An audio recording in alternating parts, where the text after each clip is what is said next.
Hi everybody, this is Alan Ellman, the Blue Collar Investor, with today's covered call writing question of the day. And today's question comes from Paul of Jacksonville, Florida.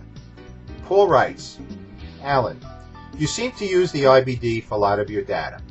I began subscribing to the IBD after reading your books and found it helpful. I would like to ask, however, if you follow the IBD's rule of always selling a stock when it drops 7 to 8%. If the sale of the stock involves selling your short options position, this can get pricey, and many times over the past year, it proved better to wait and let the option expire.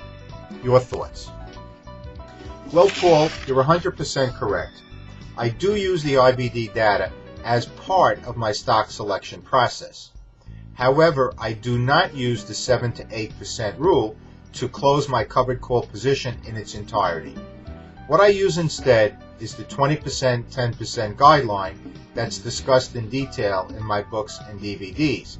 And that's where the price of the option drops to 20% or 10% of the original option sale based on which part of the contract cycle we're in. So let's take an example, TCBI. Take a look at the chart I created. In the green field, you'll see that the price of the stock does drop 9%. Now, if we were to follow the IBD 7 to 8% rule, we would sell the stock in that time frame. However, what I opted to do was to use the 20% 10% guideline. And the price of the option did drop to 20% in that time frame, so I bought back the option. Now what that did was it left me in a position to take three possible paths. One, I could wait to see if the price of the stock recovered and then sell that same exact option. I call that hitting a double.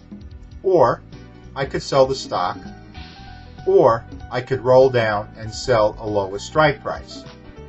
What I decided to do in this case was to wait to see if the price recovered. And if you take a look in the yellow field, you'll see that the price did in fact recover, and I was able to sell that same exact option in the same exact month, thereby generating a second income stream.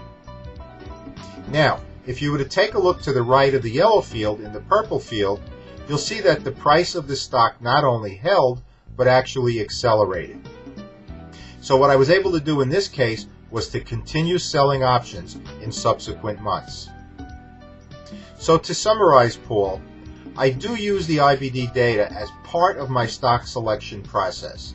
I do not use the 7 to 8% rule, however, which may have more application for longer-term investing where there's no options component. What I use instead is the 20% 10% guideline, and that gives me an opportunity to take several paths and several different exit strategies. So Paul, thanks for that great question.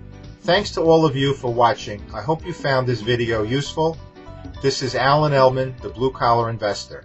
Take care, everybody.